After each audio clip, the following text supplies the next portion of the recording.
What's happening, people? Welcome to another edition of Politrip here on the Got What You Need Network.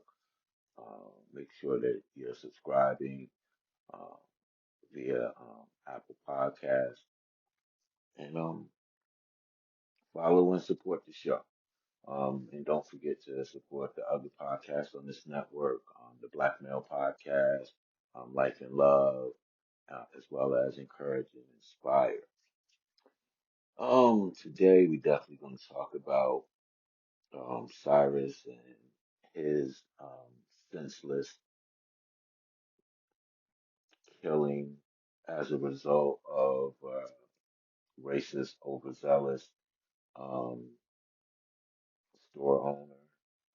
Um, there's a lot of drama going on at CBS. Is Scott Pelley from 60 Minutes, been around forever. Even if you don't know the name, you know the face. Um, he was fired for pushing back against some of the things that he was being made to do or being kind of advised to do or say, and he kind of wasn't with that. And Anna, Paulina Luna, she's a representative out of Florida. You might have heard from her, I don't know, 5, 6 months back, getting involved in the Tory Lane situation, um, talking about making calls to the um, California Attorney General and different stuff like this. Just being a Nicki Minaj groupie, pretty much, going after Jay-Z. Well, she was in the news again for some dumbness, some more lies, and some more behavior that I'm becoming a sitting congresswoman. Um, but I want to start, and let me see if I can find it, with this statement from Hunter Biden. Um, because I think it needs more attention. So let me get this straight. Jake Tapper is focused on attacking my mom. Jared and Ivanka are building a private island paradise on Albanian protected land, and there's over 100,000 people currently protesting that as we speak. Don Jr. married the daughter of Epstein's banker, and his fund, a startup his fund backs, just got a record $620 million Pentagon loan. Eric is taking an Israeli drone company public for 1.5 billion in the middle of a war with Iran that nobody wanted. And I know, but what about your paintings, Hunter?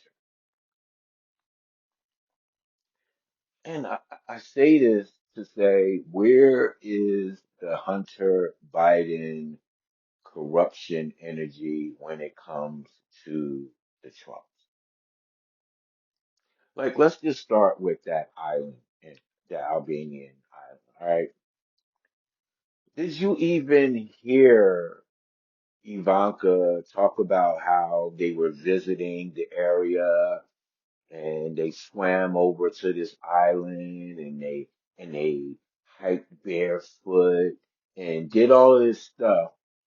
And because there weren't people on the island, I guess it must be deserted and we can just take it over and do whatever. No, it's protected lands, and that's why people aren't there. But they cut a dirty deal with the Albanian prime minister and got it approved without the approval of the people. And now the Albanian prime minister is missing and he doesn't have a place to stay because the people burnt his house down.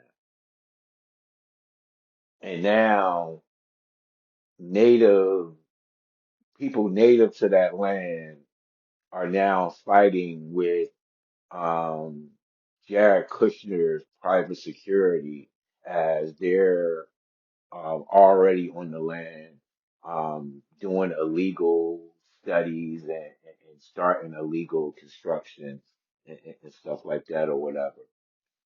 Like, when does it stop? Like, they get to run crypto scams. The president gets to kidnap another country's leader, basically take over their oil industry, and then send the money to an overseas account.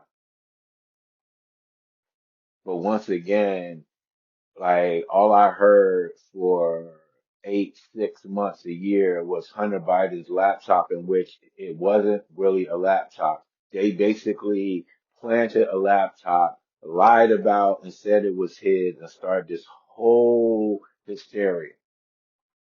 Hunter Biden sold some paintings, and it was the end of the world. Oh my God, the Biden crime family and all this kind of stuff.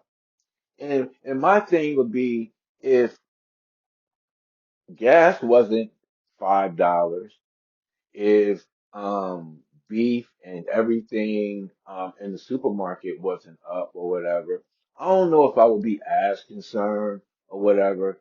But it's like we're struggling.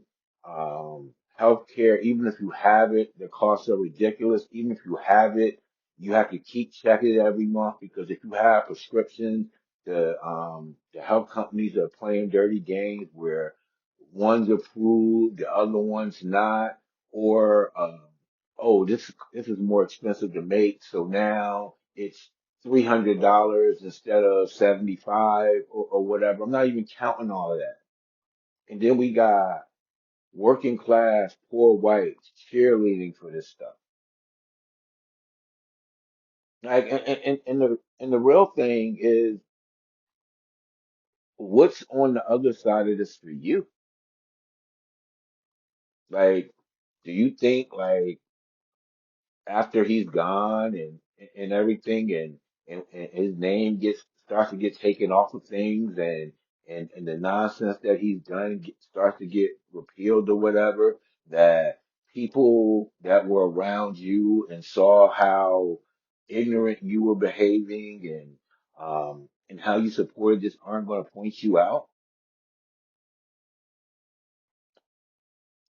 I'm telling you, like, at the end of the day, it's going to be racist Zionists and MAGA cult members.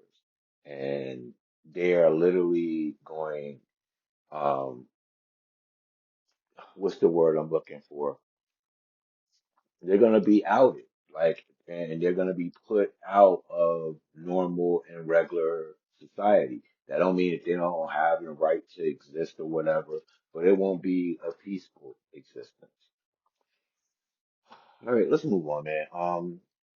So in South Carolina, this young man, Cyrus, he visited this convenience store, gas station type of situation, and he picked up he came in. There's a policy that you can't have a backpack walking around the store. He took it off and put it at the counter where the owner requested that he leave it. He grabbed 4 water bottles, decided he didn't want them, and put them back. And for some reason, that initiated a chase of over 100 yards, into which then the young man was shot in the back and subsequently died. Um, Obviously, the case went to court, and you would think it would be open and shut, if not murder. Um, it would be, and the young man is Cyrus Belton. I want to get his last name out there. You would think, if not murder, at least manslaughter. Nope, he was acquitted. And my problem with him being acquitted, besides the fact that it was just totally wrong, was that the behavior of the jury. For them to request, like, a question about malice lets me know that they were looking and searching like with like a flashlight in the daytime for something to find reasonable doubt on instead of just examining the facts of the case. And the fact that people want to find some good in a horrible person that has committed a crime against a black person sickens me. But I am glad that the people in that area have shut down not one of his businesses, but two. He has a wing business. Um, not too many, not even a mile from the gas station, convenience store, and both of those places have literally been shut down due to protests. Um, I'm sorry, I got stuck for a second. The gas station was actually like ransacked and vandalized, and I'm not with all, taking the lottery tickets and all that kind of stuff, but he can't go back into business anywhere in that state. But we need to start having that energy at the beginning of these businesses invading our neighborhoods. I'll give you a local example. So, there was one 7-Eleven in Perth Amboy when I moved here.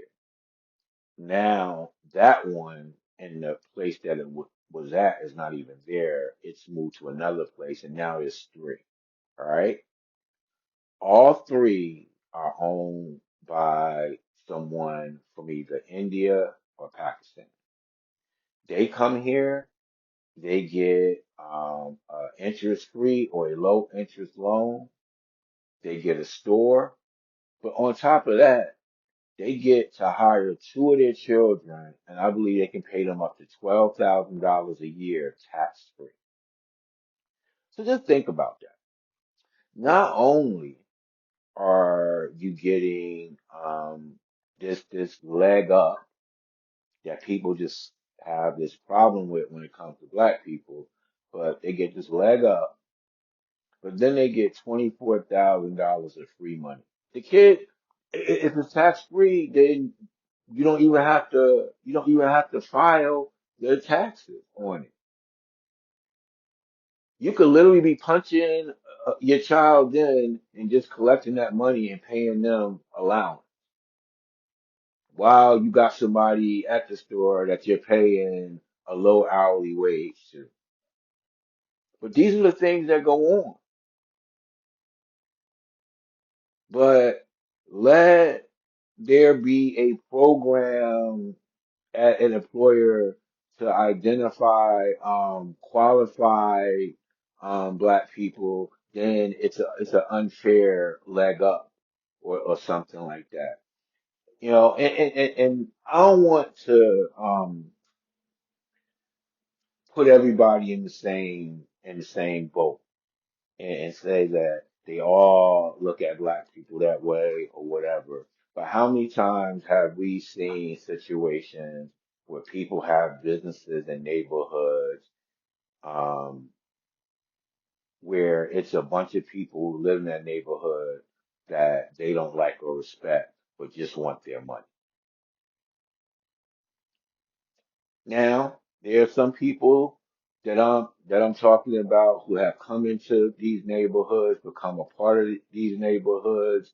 Um, I see them giving kids prizes for good report cards. Giving a mom some eggs and some milk. When she tight and all that kind of stuff. So it's not everybody, but it's too many.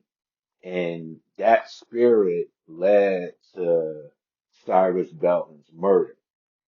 And once again, man, like that family, that mom, that dad, that child, they can't have peace ever again. Finally, George Zimmerman's um, drama is catching up with him, but he was allowed too much peace.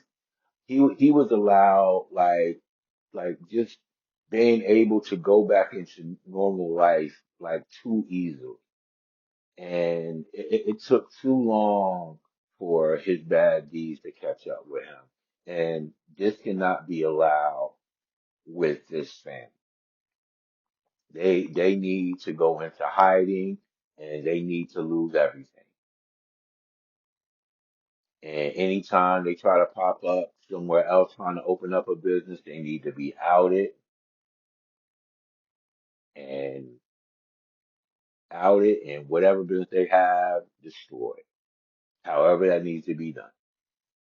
Like you don't get to go into neighborhoods for decades, make millions of dollars off black people, and then shoot one of their sons in the back and just think that life goes on. It just can't happen that way. It just can't. Okay, ever since Barry Weiss took over at CBS,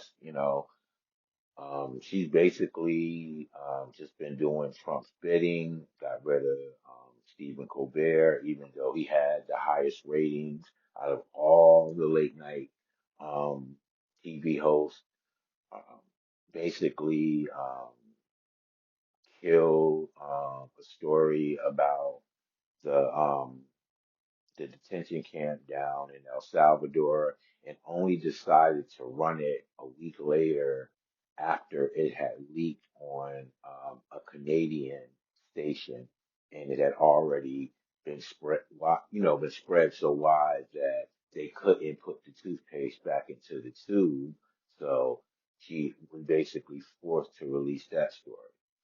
What Scott Pelley is alleging is that she's working on behalf of Trump, basically allowing politicians to choose their own interviewers and advise journalists to change political pieces to appease Donald J. Trump.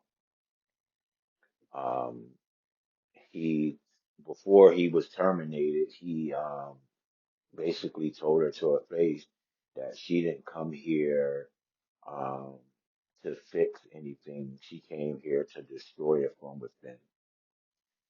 And he was let go, saying that he was being disruptive and disrespectful, and that his accusations didn't have any merit. So we have Trump's homeboy running the FCC, and he won't even admit who he works for under oath. We have another Trump crony at the head of CBS, and that's basically become Fox News Junior now. And even before all this happened, they got rid of every black person and woman that they could see. And anyone who didn't have any type of tenure or seniority was let go. And even those that were let go under this anti-DEI nonsense that they're on. So I don't really mess with CBS for too much. I don't watch MTV anymore, VH1 or any of those stations. Even so I'm not a big supporter. I was like CBS just never really had anything on their channel other than March Madness. Like literally, like I just never was a CBS type of person, but even with that being said, what they're doing over there is wrong, it's dangerous, and it needs to be exposed. So, um, anyone out there listening who cares, like you shouldn't be subscribing to your Paramount, Paramount Plus, or any of those type of things. Like all you're doing is basically paying for magic control. Anna Paulina, um, the first time I heard of her, she was on Twitter, um, attacking Jay-Z over the Tory Lanez incident. And my first question was, why why is a Florida congresswoman getting involved in something in a California court case? Now, maybe they had a relationship, they don't, or anything like that. Like, I'm lost for word because it was just so hard for me to understand, like, why someone in Congress with all the real issues going on is worried about Rock Nation, Tory Lanez, Nicki Minaj, and that kind of stuff. Well, she's back in the news, right? There's an organization called Cold Pink, and they want all Zionists out of U.S. government, and they are in D.C. and all over the place, questioning congressmen and women in regards to their votes, to money they take from APAC, and different stuff like that. So one of the women from Cold Pink was walking next to Anna Paulina, representative. Let me give her props. And I guess they brushed on. When she was first asked about it, she said she would answer any question, but then once the lady smacked her in her face, she ended the the interview. Then, when she was asked again and told that there had been a video that didn't describe what she described, she then talked about her aggressively bumping into her and pushing her arm, and this is what made her decide to, in the interview. You didn't like the questions, you didn't want to answer them. You looked for any reason for this frail might be wrong, this lady may be 5'4" and may weigh 120 pounds, maybe. Now, Representative Luna isn't a big woman either. But what I'm telling you is what happened wasn't what was described. And for her to immediately try to become a victim just to escape the accountability of the money that you receive from donors and your votes is sad. But this is the world that we're in. We have a war going on that was supposed to be about nuclear materials, and Russia just cut a deal with Iran for nuclear material. No outrage from the right. No one's saying anything. No one's talking about how Putin gets to do whatever he wants or anything. But if Israel tells the United States to attack Iran again, the president will do so, and his minions will justify it with this better life for the Iranian people and all this nonsense. People, I keep saying I don't want to say wake up because I know you're woke. We have to be more vocal. Like, I don't want my people out in the street because we know that's what they're waiting for. But that does not stop your ability to email your representatives, to call your representatives, to encourage other people to email and call, um, to encourage people to vote. Like, we should be talking to everyone right now about making sure that they have valid motor vehicle ID, or DMV ID, that will be valid on election day. If you have to renew prior to that, you need to renew now. Like, ID shouldn't be a problem. Listen, and I'm gonna end here. That rule, the Save America Act, is bullshit. All right. It's trying to find a way to exclude more registered voters that they think won't vote their way. And that's what that is. That being said, we shouldn't be talking about this because like voting should never have been allowed without ID anyway. And ID, you need ID for more than voting. So going and paying the whatever cost it is to motor vehicles um, is not a poll tax. It's a cost necessary for you to be able to survive and live in this world. So I don't want to hear that people were turned away because they didn't have ID, and then that become like this voter suppression issue. We are in June. The election is in November. You have plenty of time to get your identification straight. And we need that to happen yesterday. So let's keep our eyes on South Carolina. Justice for Cyrus. It is not over. Let's keep pressure on the administration in regards to what the president kids is doing since we had so much energy for Hunter Biden. Bari Weiss has to be gone and CBS needs to be overhauled.